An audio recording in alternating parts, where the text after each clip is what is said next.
One of the greatest features about using Fujifilm cameras are the top dials. However, if you're just starting out with Fujifilm, or if you're coming from other camera systems that have PASM dials, these can be a bit confusing. But don't worry, help is here.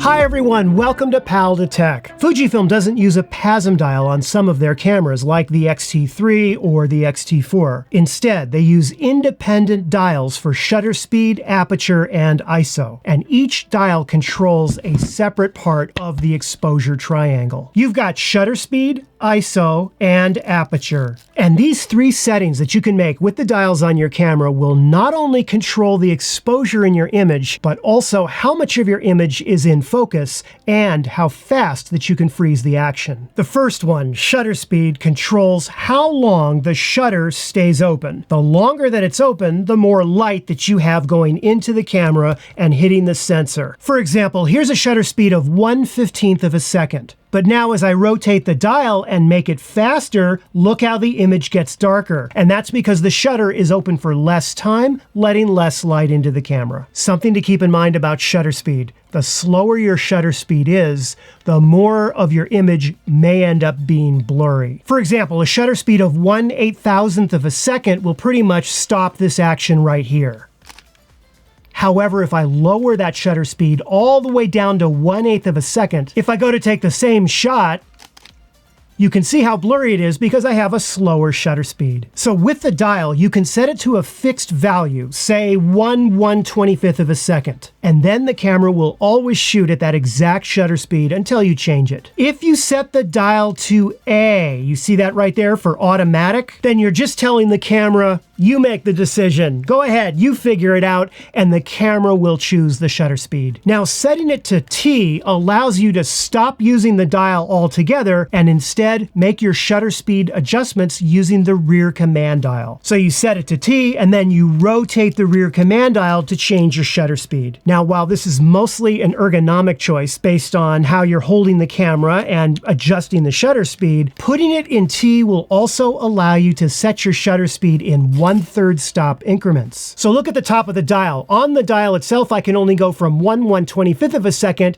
drop down to 1/60th of a second. However, if I put the dial in T, and I rotate the rear command dial, have a look at this. It goes from 1/125th of a second to 1/100th of a second to 1/80th of a second, and then to 1/60th of a second. It gives you more choice in your shutter speed adjustment. Something else to know about the shutter speed dial, putting it in B, that stands for bulb. And that's a term from a long time ago in photography. If you have it in B, then the shutter will stay open as long as you keep the shutter button held down up to 1 hour. You can keep the shutter button held down with either your finger, or you can use a shutter release cable system. Something to keep in mind. If you have it in C and you're using the command dial to adjust the shutter speed, as you continue dropping down, you'll finally get to a point where you'll see these little quotation mark symbol. You see that right there? That means how many seconds now. You're now not into fractions of a second, you're into seconds. So for example, here, 3 seconds, the shutter will be open. And if I keep slowing it down, now I'm 13 seconds, and on and on and on, until you get to 60, and then bam, 2 full minutes. You see that?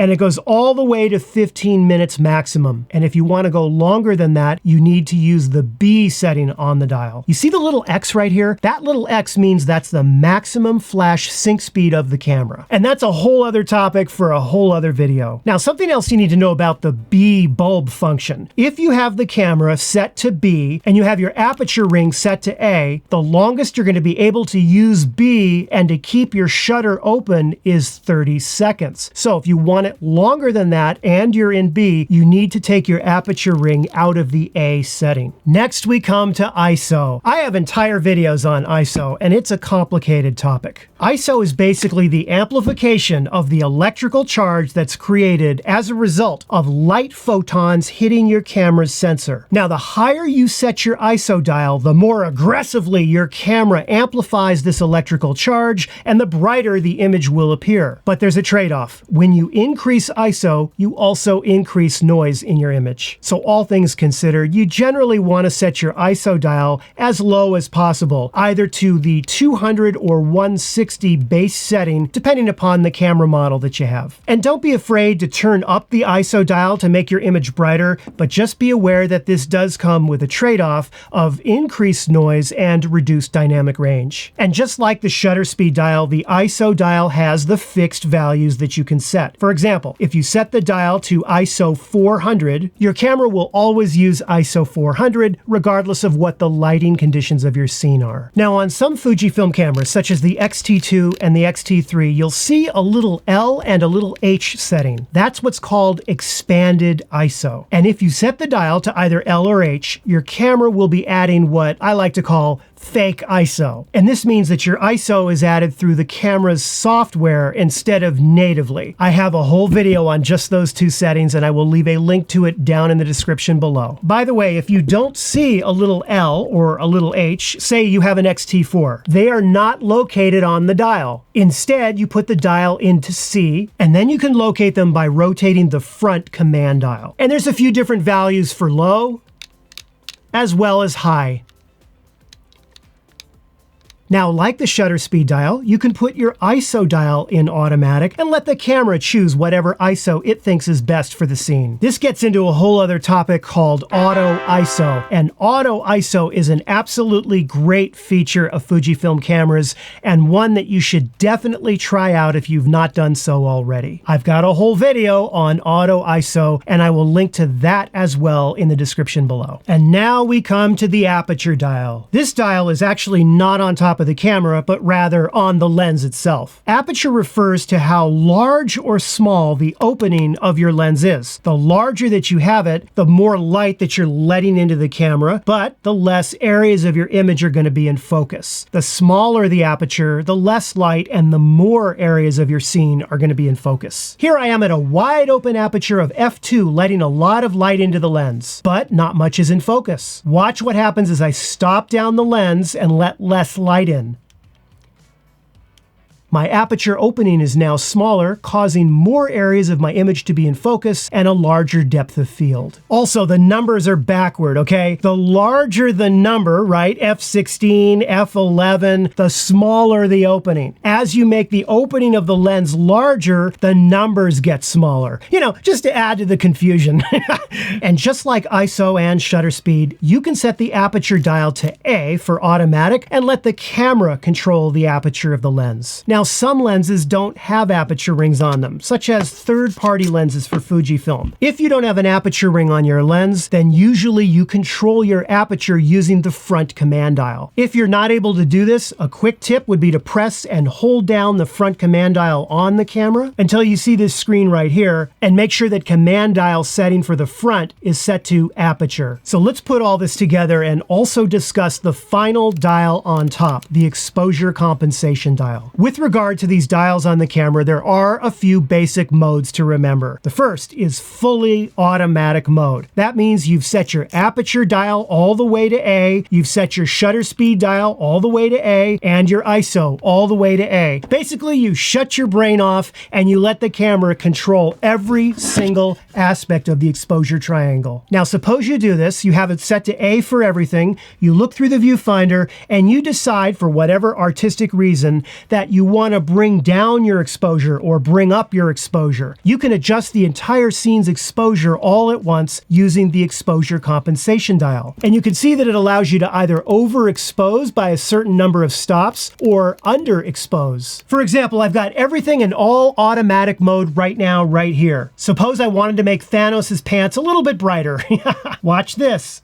See that? That's done by turning the exposure compensation dial. It allows you to make a last-minute adjustment. The next mode to think about is one of your priority modes, either aperture priority, ISO priority, or shutter speed priority. Again, this matches the exposure triangle. It's real simple to set a priority. Put it to a fixed value. If I want to shoot in shutter speed priority, I set my shutter speed to the shutter speed I want, say 1/250th of a second. I set my aperture to automatic and my ISO to to automatic. Now I'm in shutter speed priority mode. I'm giving priority to the shutter speed. And same thing for aperture. If I wanted to have a priority of f4, I then set my shutter speed to automatic, my ISO to automatic, and now the camera is in aperture priority mode, and so forth. And you can even set 2 out of 3 to a fixed value as well. Suppose you set your shutter speed to a firm 1/125th of a second, and your ISO to a firm ISO 800, and you put your aperture dial on A for automatic. Now the camera is controlling only the aperture,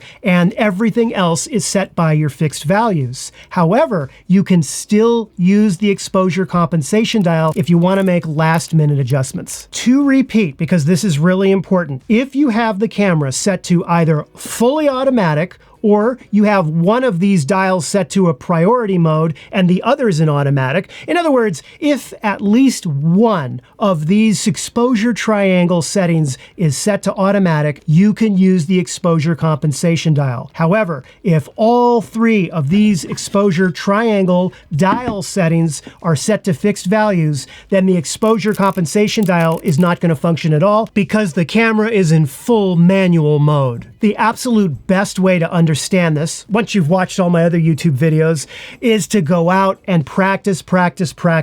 Try putting each one of them in a fixed value, see what happens to your scene and how it affects your exposure. Now, before I conclude this video, there is something important I need to take care of. Well, would you believe it? We've got another Geariguana Hall of Fame member to announce today, Ricardo Sanchez. Ricardo, thank you so much, and now we're going to add your name to the studio wall.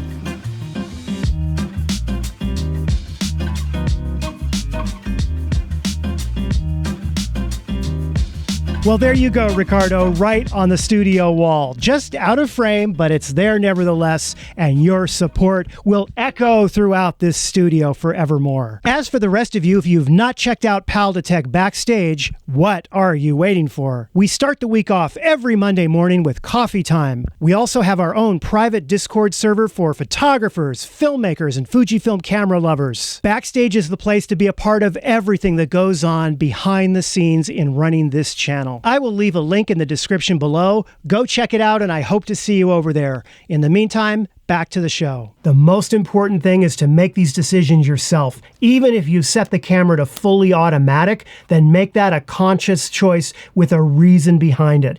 Everything should be done out of your knowledge of what's best for the scene, what's best for your exposure, and what's best for the story that you're trying to tell. If you haven't done it yet, get out there this weekend and have some fun with it. In the meantime, I hope you found the video helpful, or at least entertaining. And if you did, be sure to give it the like and subscribe.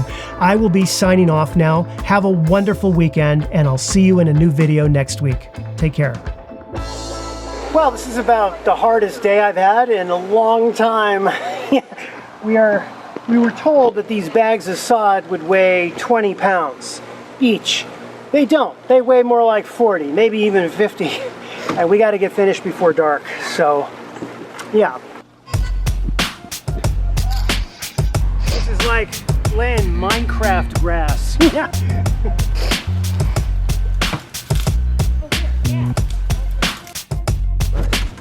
Here's pallet number 3.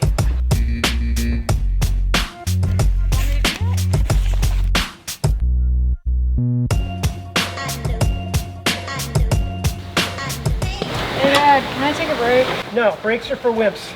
Keep working.